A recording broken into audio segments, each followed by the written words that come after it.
Medicina Interna y Cardiología de la Pontificia Universidad Javeriana, docente de Cardiología de posgrado de Medicina Interna de la Universidad Tecnológica de Pereira, cardiólogo clínico del Centro Médico para el Corazón en la ciudad de Pereira. Bienvenido, doctor. Gracias, Carlos. Bueno, en los siguientes minutos vamos a hablar algunos aspectos fundamentales de la terapia antiplaquetaria en el paciente con enfermedad coronaria. Esto en el contexto del paciente que se maneja en consultorio o en forma ambulatoria. Esta mañana ya tuvimos una charla muy interesante sobre pretratamiento. No tengo conflicto de intereses para esta presentación y lo primero que hay que resaltar es que siempre que uno tiene un evento coronario agudo, un síndrome coronario agudo, hay inmediatamente un fenómeno fisiopatológico que es una inestabilización de la placa. Esa inestabilización de la placa hace que se vaya a producir una activación de la plaqueta que va a llevar a la oclusión trombótica del vaso. Si nosotros bloqueamos esa activación plaquetaria y tenemos muchas herramientas para hacerlo, posiblemente vamos a revertir el daño que se va a producir sobre el miocardio y vamos a favorecer una temprana cicatrización de la placa y de esta forma minimizar el impacto en desenlaces cardiovasculares duros. ¿Cómo lo podemos hacer? Todos sabemos, modificando la vía del tromboxano con el uso de acetil salicílico. Podemos bloquear el receptor PDO-Y12 con las tinopiridinas, de las cuales clopidogrel y prasugrel son las más ampliamente utilizadas. Nuevos antitinopiridínicos como ticagrelor, cangrelor, inhibidores de trombina como el Vorapaxar. Y hoy vamos a hablar específicamente de los agentes que nosotros podemos utilizar por vía oral en el consultorio. ¿Cuál es el racional para utilizar terapia antiplaquetaria?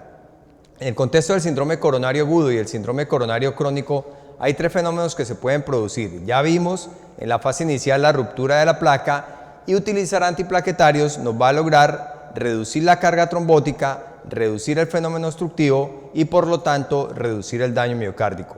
Pero también cuando el hemodinamista lleva al paciente a intervención, él con la intervención puede generar disrupción iatrogénica de la placa y oclusión de ramas que también nosotros podemos minimizar con la terapia antiplaquetaria reduciendo el daño periprocedimiento. Y por último, el stent por sí solo tiene una trombogenicidad propia que nosotros tenemos que reducir con el uso de antiplaquetarios. Es muy importante resaltar, y ya lo habíamos mencionado inicialmente, que las principales complicaciones, tanto hemorrágicas como trombóticas en los contextos de los síndromes coronarios agudos, se presentan en los 3 primeros meses.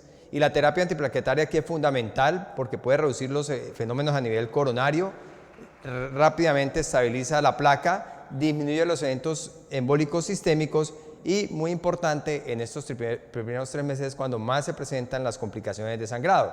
Después del tercer mes esto se estabiliza y posiblemente después del sexto mes, un año, ya la carga trombótica va a ser menor y es cuando uno puede empezar a desescalar la terapia. Fíjense cómo la información es muy creciente. Hay más de 60 estudios publicados enfocados en reducción de eventos isquémicos y hay más de 40 estudios publicados en reducción de eventos de sangrado. Eso hace que sea muy complejo y muy difícil que uno finalmente decida qué hacer con su paciente cuando encuentra 3 estudios a favor de una terapia acortada, otros 10 en contra. Y ahí es muy importante tener en cuenta utilizar posiblemente los estudios más grandes y apegarse un poco a lo que recomiendan las guías. La primera evidencia que tenemos del beneficio de la terapia antiplaquetaria data de más o menos 1988 con la publicación del estudio ICID-2. Ese es un estudio de más de 17,000 pacientes en el cual a pacientes que tenían sospecha de infarto agudo de miocardio se les adicionaba aspirina 160 miligramos diarios. Y fíjense cómo logró una reducción del 2.4% del desenlace de mortalidad cardiovascular total en un seguimiento tan corto como de 1 mes y medio. O sea, definitivamente para esa época aspirina era fundamental, por mucho tiempo fue base de la terapia antiplaquetaria y hoy en día ya vemos que la podemos reemplazar, pero por mucho tiempo fue fundamental como la estrategia base del tratamiento antiplaquetario. Empezaron el desarrollo de las tinopiridinas, todos se acuerdan, ticlopidina, no tuvo resultados positivos y aparece este estudio que es el estudio pivotal, digamos que le dio una vida a estos agentes, que es el estudio CURE, el cual pretendía lograr demostrar que con el uso de clopidogrel asociado a aspirina se iba a lograr reducción de muerte cardiovascular, infarto y evento cerebrovascular. ¿Qué demostró? una reducción del 2.1% de ese punto final combinado en más de 12.000 pacientes. Eso nos decía que si nosotros tratábamos 48 pacientes íbamos a lograr disminuir un desenlace de mortalidad cardiovascular o eventos cerebrovasculares. Y la evidencia con clopidogrel es muy grande. Tenemos estudios en todos los contextos, síndromes coronarios sin elevación del ST, manejo médico, pacientes con infarto con elevación del ST, intervencionismo. Realmente la data es bastante amplia, pero hay que tener en cuenta que la respuesta antiplaquetaria tiene mucha variabilidad interindividual. Depende mucho de ciertas características del paciente y por eso el clopidogrel, digamos, ha perdido lugar con respecto a los nuevos tiopiridínicos. Posteriormente aparece el estudio Triton-TIMI38 con prasugrel que comparaba, para evaluar el mismo desenlace, muerte cardiovascular, infarto y enfermedad cardiovascular, el uso de clopidogrel y prasugrel. Aquí era muy importante entender que estos pacientes eran llevados a intervencionismo en forma temprana y no recibieron pretratamiento. Logró una reducción del 1.7% del punto final combinado, es decir, tratar más o menos 59 pacientes para lograr este desenlace. Sin embargo, cuando se fue a evaluar prasugrel en el contexto del paciente en manejo médico y no intervencionista con el estudio Trilogy, los resultados no fueron favorables y por mucho tiempo prasugrel quedó relegado como a una segunda línea después de la gente que vamos a hablar. Sin embargo, como vamos a ver más adelante, ERIZAR REACT 5 es un estudio que revive o posiciona nuevamente el prasugrel en una primera línea. Luego aparece este estudio que es el estudio Plateau con ticagrelor, es una ciclopentiltianopidina, evaluando el mismo desenlace comparando ticagrelor contra clopidogrel para evaluar muerte cardiovascular, infarto y evento cerebrovascular. Más de 18.000 pacientes con una reducción del 1.9% en el punto final combinado, es decir, tratar 52 pacientes para lograr evitar un desenlace. Dos estudios grandes, el Plateau y el estudio Pegasus, que evalúa específicamente terapia extendida. ¿Qué hacer con ese paciente que tiene alto riesgo trombótico, que completa el año de terapia antiplaquetaria dual y que uno quisiera extender la terapia porque tiene temor a que el paciente haga un nuevo evento? Pues el estudio Pegasus nos demuestra que en un grupo puntual de pacientes, cuando llevamos esos pacientes a terapia hasta 3 años con ticagrelor 60 miligramos 2 veces al día, vamos a impactar en la reducción de mortalidad, infarto y eventos cerebrovasculares. En relación a agentes antitombínicos, hay dos estudios con Vorapaxar, el estudio Tracer, que es un estudio que no logró demostrar beneficio en el punto de desenlace a evaluar, que era mortalidad cardiovascular, SB e infarto, y el estudio TRAP2-TIMI50, que logró un beneficio marginal, una reducción de riesgo de tan solo el 13%, pero con un costo muy importante de sangrado. Entonces, Vorapaxar realmente en práctica clínica no se recomienda de uso habitual en ninguna guía.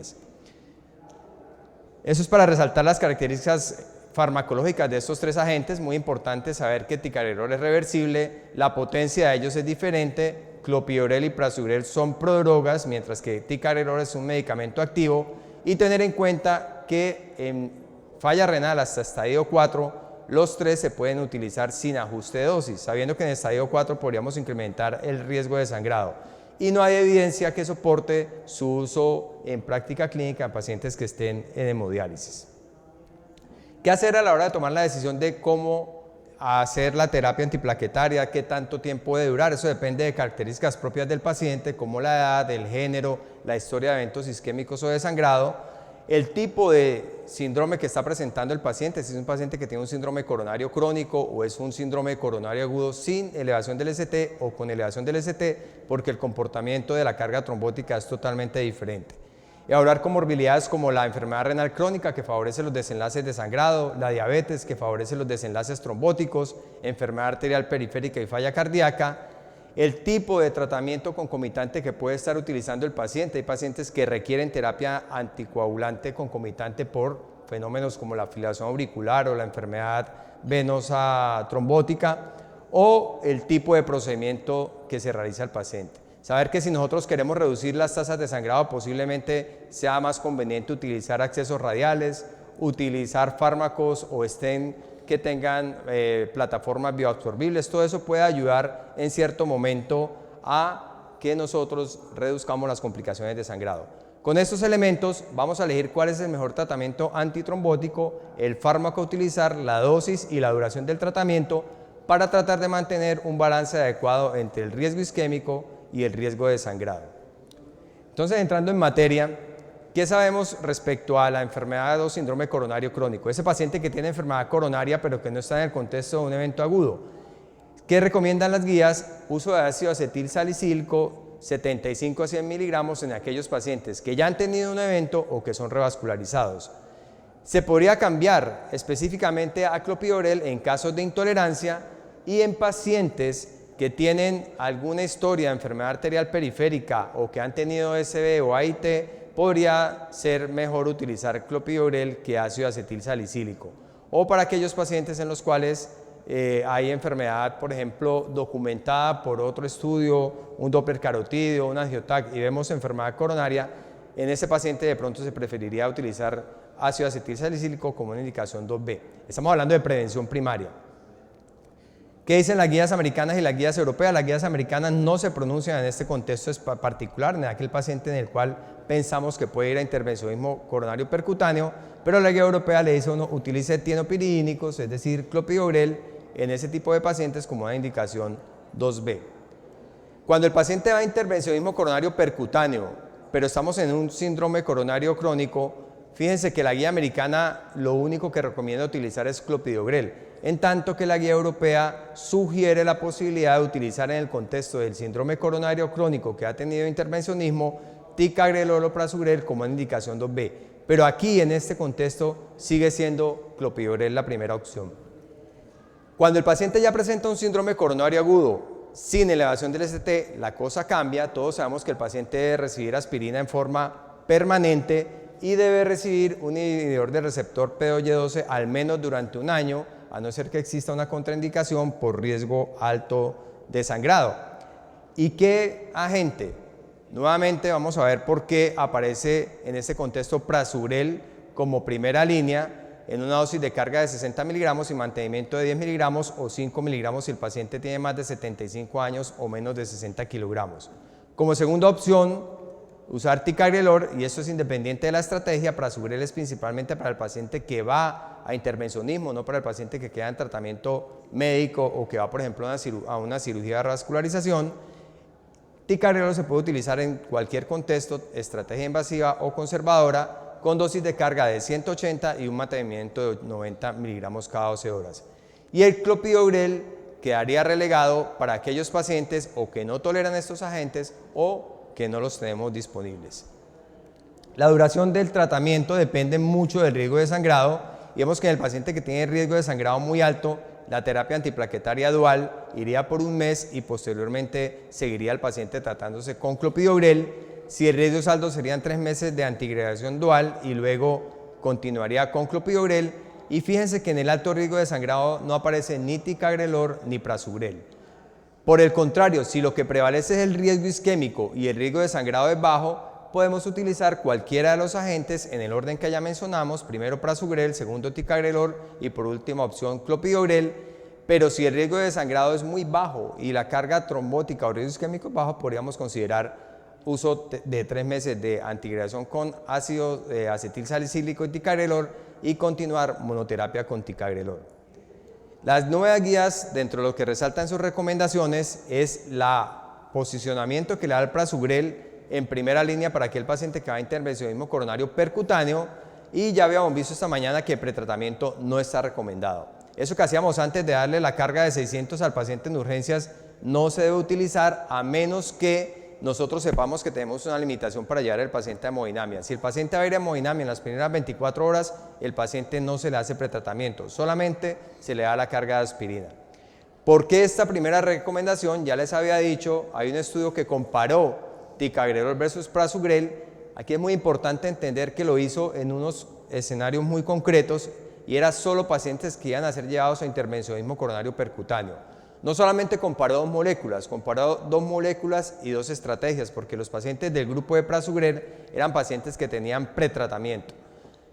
¿Cuál fue el desenlace a evaluar? Muerte cardiovascular, infarto y SB a un año, y para sorpresa, presumíamos que le iba a ir mejor a ticagrelor, vemos cómo ticagrelor tiene una tasa de eventos mucho mayor, 9.3% contra 6.9% de clopidogrel, es decir, una reducción del 2.4%, o visto de otra forma, ticagrelor incrementaría en un 36% el riesgo de desenlaces. Obviamente, por eso se posicionó en las guías para pacientes que iban a intervencionismo, primero el prasugrel. ¿Qué dicen las guías americanas y europeas? Básicamente lo mismo, resaltando, y es muy importante tener en cuenta, que el prasugrel estaría contraindicado en los pacientes que han tenido historia de ASB o isquemia cerebral transitoria. Varía un poco la grado de recomendación, pero todos son indicación 1.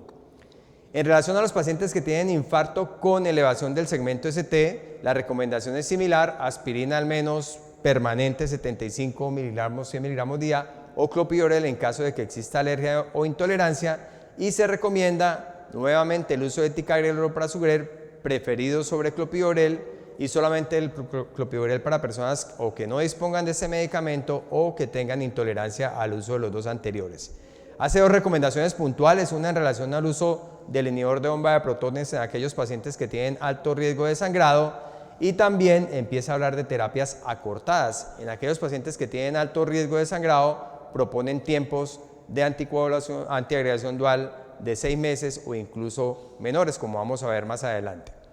Y empieza a hablar de la terapia extendida, es decir, aquellos pacientes que han tolerado muy bien la terapia antiplaquetaria dual, pero que percibimos o que medimos por alguna escala una alta tasa de posibilidad de eventos isquémicos, extender la terapia con el uso de ticagrelor 60 miligramos 2 veces al día, probado hasta 3 años, o la estrategia COMPASS con el uso de rivaroxaban 2.5 miligramos cada 12 horas. Que las guías igual lo mismo, tienen un planteamiento similar, excepto en los pacientes en los cuales van a cirugía. Fíjense que en los pacientes que van a cirugía, ellos plantean que se reinicie en forma temprana los dos, pero la continuidad de la aspirina solamente la recomienda la guía europea. Nuevamente, evitar el prasugrel en aquellos pacientes que han tenido historia de eventos cerebrovasculares. Y aquí hay que evaluar riesgo de sangrado. Si el paciente va a revascularización quirúrgica, podríamos tener solamente 6 meses de antiagregación plaquetaria dual con aspirina clopidogrel o aspirina ticagrelor. Fíjense que aquí no aparece el prasugrel si el riesgo de sangrado es alto. Y si el paciente se queda en tratamiento médico, no intervencionismo, no se le puso un stent, este tiempo podría reducirse a 3 meses, nuevamente solamente con aspirina clopidogrel, y se plantearía la terapia extendida solo para los pacientes que tienen alto riesgo de eventos trombóticos. Y en el paciente que va a ser llevado a intervencionismo, nuevamente el balance es entre el riesgo de sangrado y el riesgo trombótico, y aquí sería muy importante conocer y hablar con el hemodinamista para saber qué tipo de stent le puso, qué plataforma tiene, qué tipo de fármaco liberador tiene el stent, porque de acuerdo a eso podríamos hacer terapias mucho más acortadas, incluso 3 meses, y en algunos contextos, como el estudio máster de APT, considerar incluso retirar la aspirina. En relación a extender la terapia, hay que usar escalas. Hay que medir el riesgo de los pacientes. Hay dos escalas, la escala de APT y la escala PRECIS de APT. ¿Por qué? Porque si bien el estudio Pegasus demostró que si nosotros extendíamos la terapia a 3 años, podríamos reducir eventos con un número necesario a tratar de 34 pacientes tratados para reducir un evento, dependía mucho el riesgo-beneficio del riesgo de sangrado. Los pacientes que tenían una escala de APT mayor a 2, es decir, que tenían un riesgo de sangrado bajo, fíjense que el número para hacer daño necesario a tratar eran 272 pacientes. O sea, necesitamos tratar 272 pacientes para tener una tasa de complicación de sangrado. Luego el beneficio supera por mucho al riesgo de sangrado. Pero si el paciente tiene un DAPT bajo, fíjense que el número necesario para hacer daño es 64, ya muy cercano a este 34, y en este contexto de pacientes posiblemente sea preferible quedarnos solamente con monoterapia antiplaquetaria. Ya para terminar, un escenario que no es infrecuente, paciente que lleva intervencionismo coronario percutáneo, pero que existe fibrilación auricular. ¿Qué es importante tener en cuenta aquí? Que uno podría decir, y sabemos que hoy en día la terapia antiplaquetaria, así sea simple, dual, no protege contra los eventos trombóticos del paciente que tiene fibrilación auricular. Y por el contrario, la terapia anticoagulante oral no protege contra los eventos trombóticos que condiciona el implante de un stent. Entonces viene la duda, ¿qué hacer? Y hay que tener en cuenta que cuando uno utiliza asociado a la anticoagulación terapia antiplaquetaria simple, puede incrementar el riesgo de sangrado en un 20 a un 60%. Y si la terapia antiplaquetaria es dual y se asocia a anticoagulación, el riesgo se duplica e incluso se triplica. Es más, por cada mes que utilizamos triple terapia, el riesgo de tener un evento de sangrado mayor es de 2.2% y en un año este riesgo se puede incrementar un 12%. Ya lo decía el doctor Alcalá, no se trata de atemorizarnos, sino se trata de evaluar qué podemos corregir para darle al paciente la mayor protección con el menor riesgo. Y ya la guía 2018 de terapia antiplaquetaria dual proponía que después del año ninguno de estos pacientes debería recibir antiplaquetario, simplemente terapia anticoagulante. Y si el riesgo de sangrado era muy alto, simplemente íbamos a recibir terapia corta de triple terapia por un mes y a partir de ahí solamente 2 agentes y después del año se dejaba solo anticoagulado. Más claro nos lo planteó la guía de infartos sin inhalación del ST, que nos dice que solo utilicemos triple terapia en el contexto hospitalario. Paciente que está post-evento, ponemos la triple terapia. Si tiene muy alto riesgo isquémico, le mantenemos la triple terapia por un mes más y posteriormente lo tenemos con un anticoagulante directo y una terapia antiplaquetaria que se recomienda sea siempre clopidogrel. Si por el contrario el riesgo de sangrado es el que prevalece, fíjense que aquí solamente doble terapia por 6 meses, luego el anticoagulante a partir del 6º mes. O sea, no esperamos al año para retirar el antiplaquetario, a los 6 meses retiramos el antiplaquetario. ¿Cuáles son las recomendaciones en términos generales de la guía en relación a este aspecto? Descontinuar la terapia antiplaquetaria después del año. Si el paciente tiene un riesgo trombótico alto, utilizar la triple terapia la primera semana post-evento. Si el riesgo de sangrado no es muy alto, tratar de mantenerla al menos 6 meses o un año la doble terapia y a partir del año solamente anticoagulante. Y la terapia dual con directo y preferiblemente con clopidogrel. Digamos que hay estudios como el estudio Augustus en los cuales de pronto había un grupo poblacional que tenía un porcentaje de uso de ticagrelor o prasugrel y eso nos podría dar luz para que en aquellos pacientes que tengan un riesgo trombótico alto considerar hacer terapia dual con un anticoagulante directo y prasugrel o ticagrelor, pero sabemos que tenemos que estar preparados para complicaciones de sangrado. Entonces, finalmente, ¿qué hay que hacer?